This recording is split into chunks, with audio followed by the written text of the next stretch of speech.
Os carros, as casas, os bairros, as massas, as ruas, favelas, vielas e praças, as grades e muros, homens pioneiros, toda a liberdade pra ser um prisioneiro. Os carros, as casas, os bairros, as massas, as ruas, favelas, vielas e praças, as grades e muros, homens pioneiros, toda a liberdade pra ser um prisioneiro. É um passo, é o primeiro passo, é um fato, mas em todo caso eu vejo tudo é desejo, eu faço sem saber o que acho. Respiro que não é pros vivos e vivo cheio de cansaço. Eu prefiro ser um seu nocivo e assim viver de quem tá embaixo. Meus olhos estão semi-cerrados, querendo ver se é algo errado. O mundo fica abafado, o trânsito tá engarrafado e andando de modo arrastado. Tá tudo como deveria, progresso pro mais abastado e o resto no banho-maria. O teto já virou mania, as manias já viraram tédio. Tem prédios na periferia, favelas na periferia dos prédios. É um hobby rico fazer lobby, estado, sangue, boca e cobre. Põe a mesa quando não é pra empresa, não pode quando não é pro pobre. Pros nobres tanta gentileza, foi com muita delicadeza que disse a gente que sofre, que é nobre você será preso. E trabalhando de coração,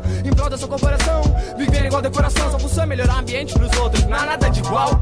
Cada qual tá com seu cada, uns vão de busão e quem é patrão vai de carga importada. Tantos rostos aqui reunidos me dizem um pouco mais que nada. Tantos nossos aqui reunidos, todos nessa mesma casa. Então sua contribuição pra essa nossa fábrica de mágoas. Ou é o trânsito, é o concreto, talvez algo que tem na água. Todos juntos andam lado a lado e nada que foi combinado. Tão dividindo o mesmo espaço sem nem ter sido convidados. São todos complexos, estranhos, entre si são diferentes. Entre si tão diferentes, nem parecem ser da mesma gente. Mas o que une é o que separa e dias piores não dou por vir. Todos unidos em blocos, competindo entre si. Eu não sei se eu entendi, uma coisa eu aprendi, que esses carros não vão voar, vão ficar engarrafados aqui. Porque a cidade tem ódio, mas sempre é bom te dizer, você não odeia a cidade, ela que odeia você. Os carros, as casas, os bairros, as massas, as ruas, favelas, vielas e praças, as grades e muros, homens pioneiros, toda a liberdade pra ser um prisioneiro. Os carros, as casas, os bairros, as massas, as ruas, favelas, vielas e praças, as grades e muros, homens pioneiros, toda a liberdade pra ser um prisioneiro. É engraçado e poucos estão ligados, mas muitos se sentem sozinhos. Se preocupam com o que tá lá longe, mas não ajudam nem sequer os vizinhos. Apresse não perder o bonde, confesse não saber aonde.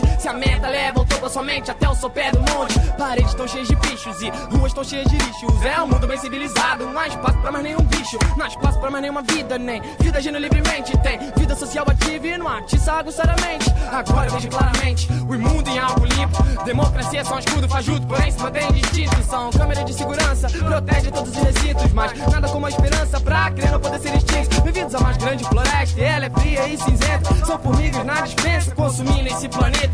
Quem não vive ao menos tenta, uns tornam uma selva violenta. Que é sangue misto com água benta, pra mim tá pedindo um cometa. É o império tá tão decadente, e evita de seguir em frente. Que se ele tivesse um rosto, nem poder mostrar os dentes. Mas pela vida de um defunto, se eu analisar o conjunto, envelheci, fiquei mais alto, os muros aumentaram juntos. Só protegendo meus assuntos, tudo tá indo bem. Se eu tiver chance de fuder tudo, eu duvido que você não vem. Eu te ajudo a ser feliz e a ter tudo que você não tem. Se o peão se largou da raiz, vem pra cá, doido para ser alguém. E você tem a chance também, ou pelo menos a promessa, ou pelo menos você pensa, ou pelo visto não contesta. Se o que resta é tentar ser feliz com chuva ou com festa, porque a bruxa tá solta e ainda a bruxa tá com pressa. A cidade tem mil e uma coisas boas de ver, de se ter, de sentir, de comprar, de vender. Porque a cidade tem vida, mas nunca ousou te dizer. Você não vive na cidade, ela que vive em você. Os carros, as casas, os bairros, as massas, as ruas, favelas, vielas e praças, as grades e muros, homens pioneiros, toda a liberdade pra ser um prisioneiro. Os carros, as casas, os bairros, as massas, as ruas, favelas, vielas e praças, as grades e muros, homens pioneiros, toda a liberdade pra ser um prisioneiro.